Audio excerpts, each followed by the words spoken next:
Welcome back to our channel My Bio Notes. So இந்த வீடியோல நம்ம வந்து Piaget's views on language learning. So இந்த டாபிக் வந்து language across the curriculum அந்த சப்ஜெக்ட்ல வருது. So இந்த டாபிக் பத்தி தான் நம்ம இந்த வீடியோல டிஸ்கஸ் பண்ண போறோம். So it was a request from one of our subscribers. So அதனால I have created a video on this topic. So வீடியோக்குள்ள போறதுக்கு முன்னாடி I have one request actually. So நிறைய பேர் வந்து சப்ஸ்கிரைப் பண்ணாமல் வீடியோஸ் பார்க்குறீங்க. ஸோ உங்கள் எல்லாருக்குமே ஒரு ரிக்வெஸ்ட் ஆக்சுவலாக என்னென்னு பார்த்தீங்க அப்படின்னா, நீங்கள் சப்ஸ்கிரைப் பண்ணீங்க அப்படின்னா நாங்கள் போடுற எஃபர்ட்டுக்கு ஒரு ஹெல்ப்ஃபுல்லாக இருக்கும், ஒரு என்கரேஜ்மெண்ட்டாக இருக்கும். ஸோ கண்டிப்பாக மறக்காமல் சேனலை சப்ஸ்கிரைப் பண்ணுங்கள் and also share and support R channel. So இந்த வீடியோவில் நம்ம வந்து Piaget's view on language learning இதை பற்றி தான் நம்ம டிஸ்கஸ் பண்ண போகிறோம். ஸோ இதில் என்னெல்லாம் நம்ம என்ன மெயின் பாயிண்ட்ஸ் டிஸ்கஸ் பண்ணுவோம் அப்படின்னா, the cognitive development and the changes in the schema அதை பற்றி, அதுக்கப்புறம் அந்த process of assimilation, accommodation, adaptation, organisation. So இது எல்லாமே இம்பார்ட்டண்ட் ஆக்சுவலாக இந்த லாங்குவேஜ் லேர்னிங்கை பொறுத்த வரைக்கும். இந்த ப்ராசஸ் பற்றிலாம் நீங்கள் 10 மார்க்கில் கேட்டாங்க அப்படின்னா இதெல்லாம் எழுதணும்.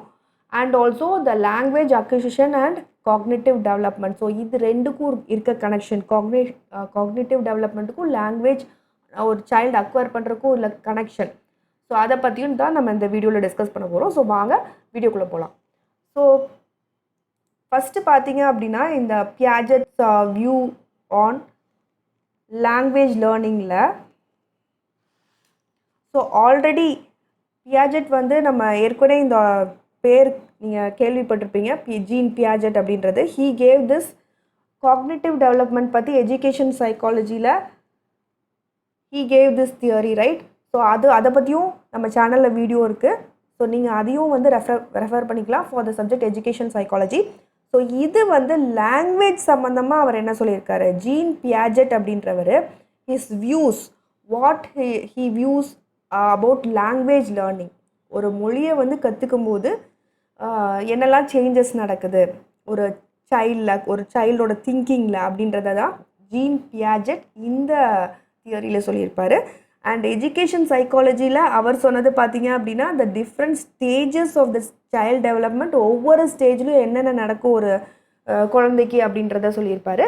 இங்கே வந்து மெயினாக நீங்கள் என்ன எழுதணுன்னா, லாங்குவேஜ் லேர்னிங்கை பற்றி என்னென்னலாம் அவர் பாயிண்ட் சொல்லியிருக்காரு. ஸோ அதை தான் நீங்கள் மெயினாக எழுதணும்.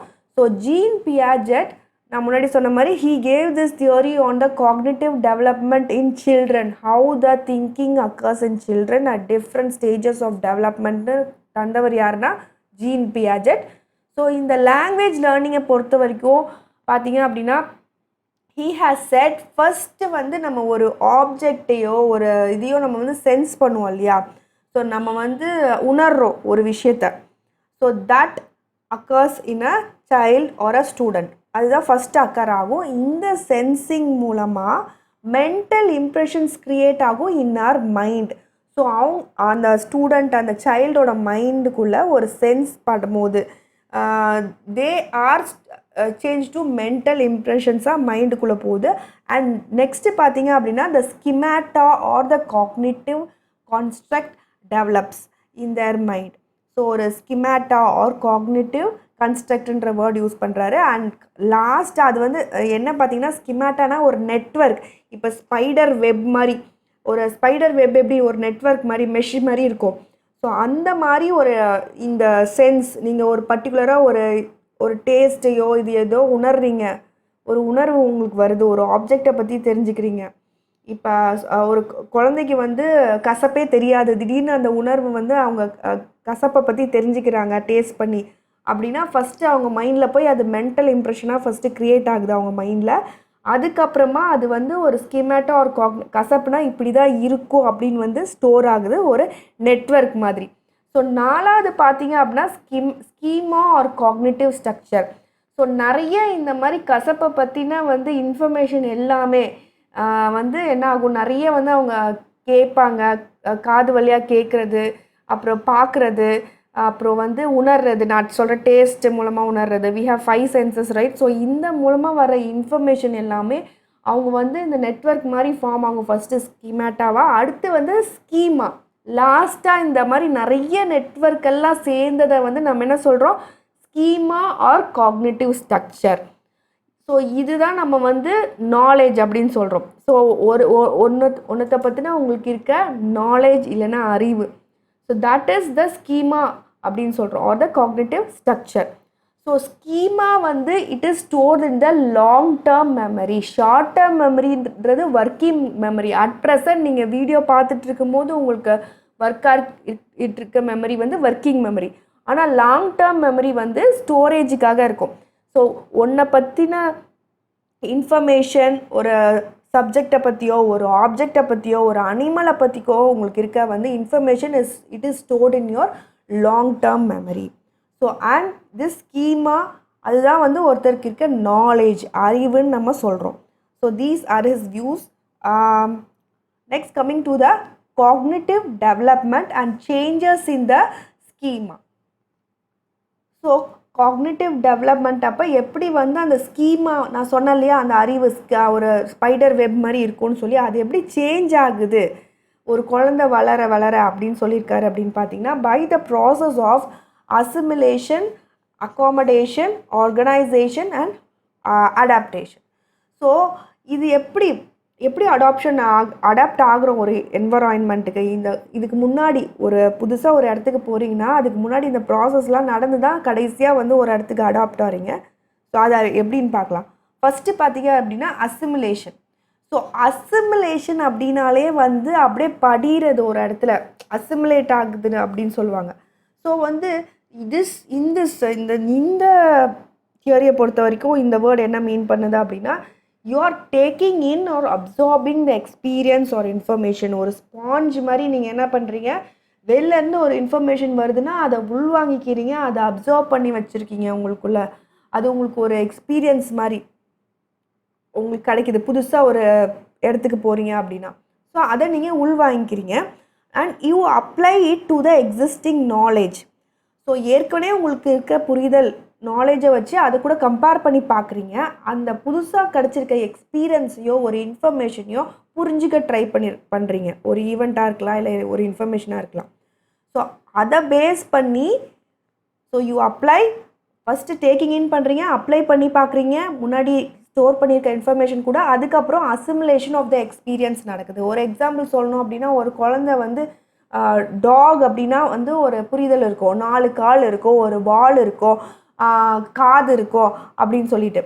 ஸோ இப்போ டாக்லே இன்னொரு வெரைட்டி பார்க்குது அந்த குழந்தை அப்படின்னா, டாக்லேயே நிறைய வெரைட்டிஸ் இருக்கு இல்லையா. ஸோ இன்னொரு வெரைட்டி பார்க்கும்போது அதுவும் டாக் அப்படின்ற புரிதல் இருக்கும். ஆனால் வந்து இது ஒரு வெரைட்டி அப்படின்னு யாராவது சொல்லும் போது அந்த குழந்தைக்கு புரியும். ஸோ வந்து ஏற்கனவே இருக்க அந்த ஸ்கீமா கூட இந்த புதுசாக இந்த மாதிரியும் ஒரு டாக் இருக்குது அப்படின்னு சொல்லி அதோட மைண்டில் போய் ஸ்டோர் ஆகுது.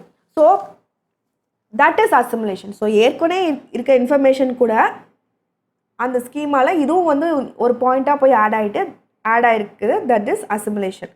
Next coming to accommodation.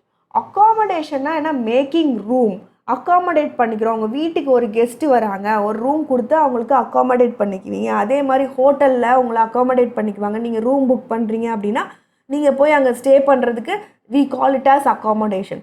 So அதே மாதிரி ஒரு புது இன்ஃபர்மேஷன் நீங்கள் தெரிஞ்சுக்கிறீங்க அப்படின்னா you make room for it in your mind. So உங்கள் மைண்ட்லேயே வந்து நீங்கள் வந்து புதுசாகவே ஒரு ஸ்கீமா வந்து டெவலப் பண்ணிக்கிறீங்க. அசிமுலேஷன் வேறு. அசிமுலேஷனில் வந்து நீங்கள் ஏற்கனவே இருக்கிற இன்ஃபர்மேஷன் கூட மேலே வந்து படிகிற மாதிரி அந்த இன்ஃபர்மேஷன் போய் உட்காந்துக்குது. ஆனால் அக்காமடேஷன் அப்படி இல்லை.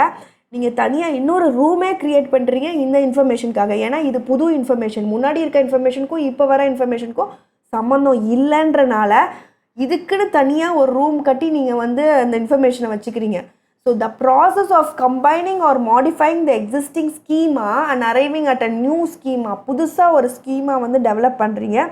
That is known as accommodation. You make room or you adjust the schema.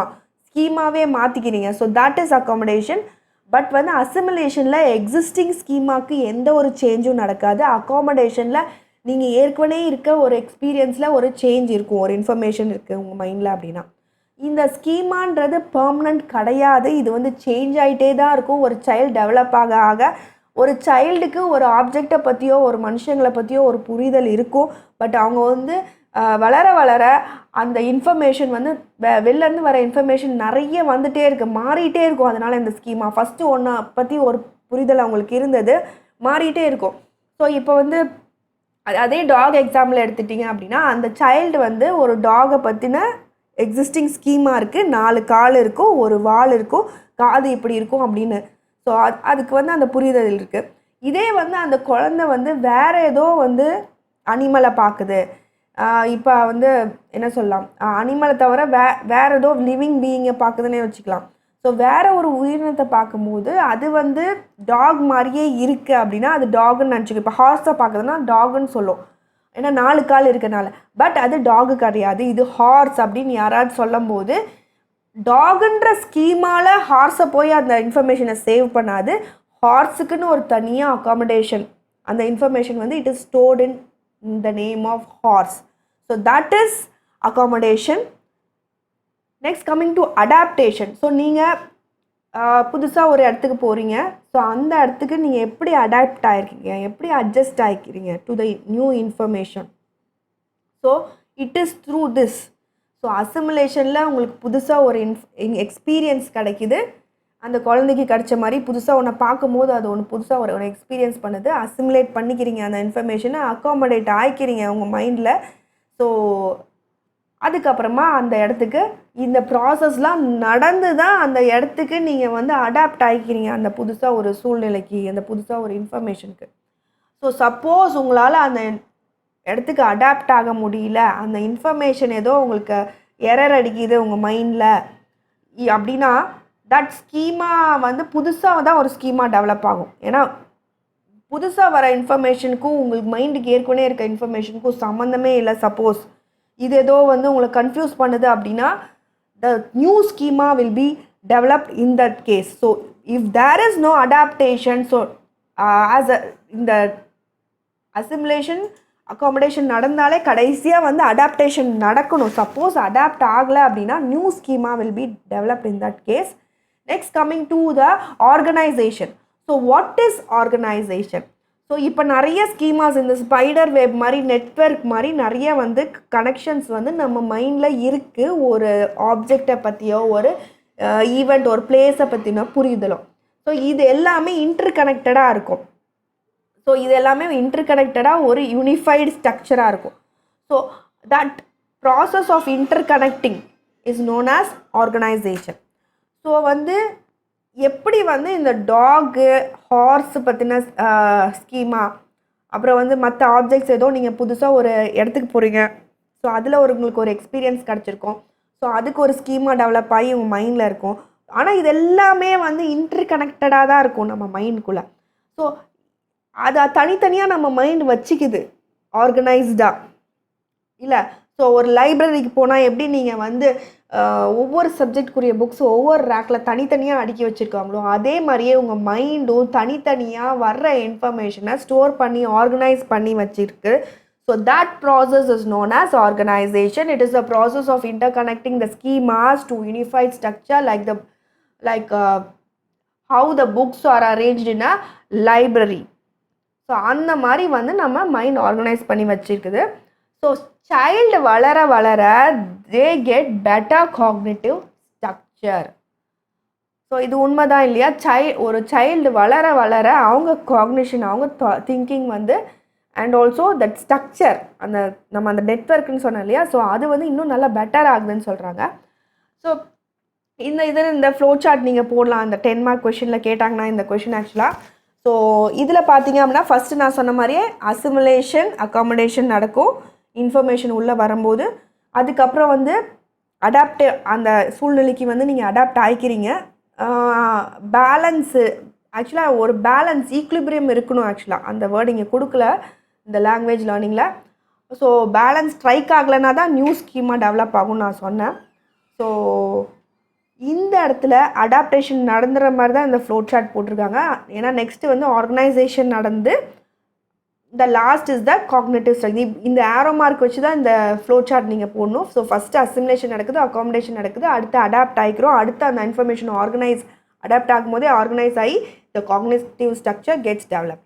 Next coming to the last, language acquisition and cognitive development.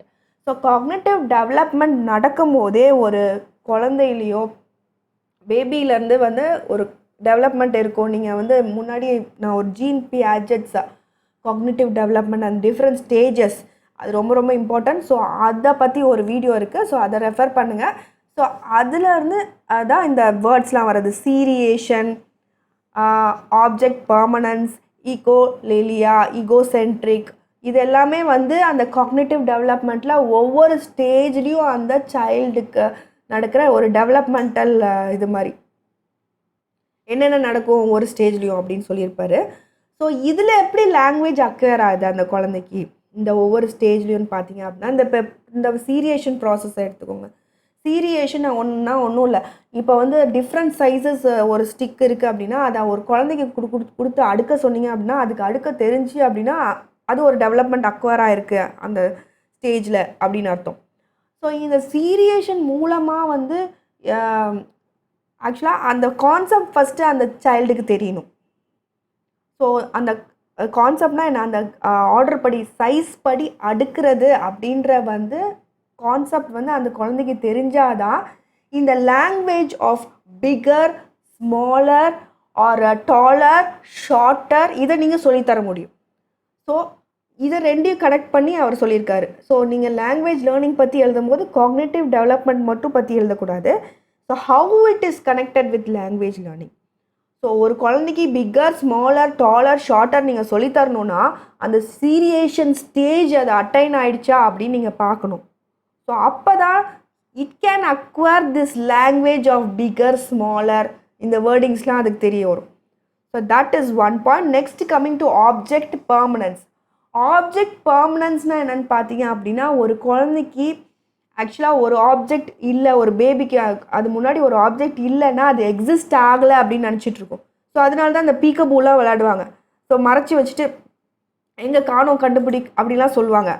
So அது காணோனே அந்த ஆப்ஜெக்டை நினச்சிட்ருக்கோம் until it reaches this stage of object permanence.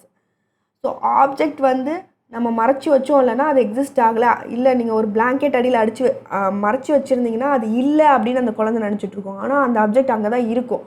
So ஒரு ஸ்டேஜில் அதுக்கு தெரிய வரும் இல்லை இங்கே மறைச்சி வச்சுருக்காங்க அப்படின்னு அந்த ஆப்ஜெக்டை போய் எடுக்கும். So that is object permanence. So இந்த ஸ்டேஜில் பார்த்தீங்க அந்த குழந்தைக்கு எதுக்காக இதை சொல்கிறேன் அப்படின்னா இந்த ஸ்டேஜில் அந்த குழந்தைக்கு நிறைய வொக்காபுலரி டெவலப் ஆகும். லேபிள் பண்ணும் ஆப்ஜெக்ட்ஸை. ஸோ திஸ் இஸ் ஒரு டாயை காட்டி இது வந்து என்ன அப்படின்னு கேட்டால் அதுக்கு அந்த லேபிள் பண்ணி என்ன டாய் அப்படின்னு அது கரெக்டாக சொல்லும். இது வெஜிடபிள்ஸை காட்டி கேரட் இப்படி காட்டி கேரட், இல்லை வந்து பனானா, அது மாதிரி ஃப்ரூட்ஸும் சொல்லித்தரலாம், ஆப்பிள். ஸோ அந்த லேபிளிங் இந்த ஸ்டேஜில் ஏன்னா ஆப்ஜெக்ட் பர்மனன்ஸ் அதுக்கு டெவலப் ஆனதுனால இந்த ஸ்டேஜில் வொக்காபுலரி நீங்கள் டெவலப் பண்ணலாம். தட் இஸ் ஸோ இந்த ஸ்டேஜில் இந்த லாங்குவேஜ் அக்விசிஷன் நடக்கும். Coming to echolalia. ஈகோலேலியானா என்னென்னா அந்த ரிப்பிட்டேட்டிவ் ஃப்ரேசஸ் யூஸ் பண்ணுறது. ஒரு குழந்தை வாட் இஸ் யுவர் நேம்னு நீங்கள் கேட்டிங்கன்னா திருப்பி அது வாட் இஸ் யுவர் நேம் அப்படின்னு கேட்கும். நீங்கள் எங்கே போகிறீங்க, வேர் ஆர் யூ கோயிங்னு நீங்கள் அந்த குழந்தை கேட்டிங்கன்னா வேர் ஆர் யூ கோயிங்னு திருப்பி ஈக்கோனா திருப்பி எக்கோ அடிக்கிறது தானே எக்கோன்னு சொல்லுவோம். ஸோ அதுதான் இங்கே சொல்கிறாங்க எக்கோலேலியா. திருப்பி நீங்கள் சொன்னதே அது ரிப்பீட் பண்ணுறது. ஸோ அது மூலமாக அது லாங்குவேஜ் அக்வயர் பண்ணிக்குது. நீங்கள் யூஸ் பண்ணுற லாங்குவேஜை அது திருப்பி பேசுது. So that is echolalia. And coming to ஈகோசென்ட்ரிக்னா தன்னை பற்றி மட்டும்தான் நினைக்கிறது. ஒரு குழந்தை அதுதான் பண்ணும். இது என்னோட புக்கு, இது என்னோட பாக்ஸ், என்னோட bag. So I so ego அந்த குழந்தைக்கு எப்போவுமே it will be egocentric. So that is so ஒரு சென்டென்ஸ் பேசும் போதே this is my book, this is my bag, my so அந்த இது இருக்கும் அந்த குழந்தைக்கு in one stage of cognitive டெவலப்மெண்ட்டில். அண்ட் போக போக டெவலப் ஆக இப்போ செகண்டரி அந்த ஸ்டேஜ் இருக்க குழந்தைங்க பார்த்தீங்க அப்படின்னா தே பிகம் சோஷியலைஸ்டு, நல்லா சோஷியலைஸ் ஆக ஆரம்பிப்பாங்க. And also they become objective, சப்ஜெக்டிவாக இல்லாமல் அப்ஜெக்டிவாக திங்க் பண்ண ஆரம்பிப்பாங்க. அண்ட் ஆல்சோ போக போக டீனேஜ் அந்த ஸ்டேஜில் பார்த்தீங்க அப்படின்னா திங்கிங் அண்ட் ரீசனிங் ஸ்கில்ஸ் எல்லாமே டெவலப் ஆகும். ஸோ இது எல்லாமே அவர் வந்து லாங்குவேஜ் அக்விசிஷன் ஒவ்வொரு ஸ்டேஜில் எப்படி அக்வயர் ஆகுது அதையும் வந்து சம்மந்தப்படுத்தி சொல்லியிருக்காரு. And coming to the limitations, இதில் ஒரே ஒரு டிஸ்அட்வான்டேஜ் என்ன அப்படின்னா ஒரு கிளியர் லிங்க் அவர் சொல்லலை between the language and intellect of a child as a child grows. ஒரு சைல்டோட அறிவுக்கும் அது வந்து மொழி பேச ஆரம்பிச்சிச்சுன்னா வந்து இன்டலெக்ட் டெவலப் ஆயிடுச்சுன்னு சொல்ல முடியாது. ஸோ அதனால ரெண்டுக்கும் இருக்க கனெக்ஷனை அவர் கிளியராக எக்ஸ்பிளைன் பண்ணல. So that is one of the disadvantage of this theory. So that's it. Thank you all for வாட்சிங் மை வீடியோ. என் வீடியோ உங்களுக்கு பிடிச்சிருந்தா லைக் பண்ணுங்கள், ஷேர் பண்ணுங்கள் அண்ட் ஆல்சோ சப்ஸ்கிரைப் பண்ணுங்கள் சேனலை. கண்டிப்பாக கமெண்ட் பண்ணுங்கள் கமெண்ட் செக்ஷனில். Happy learning.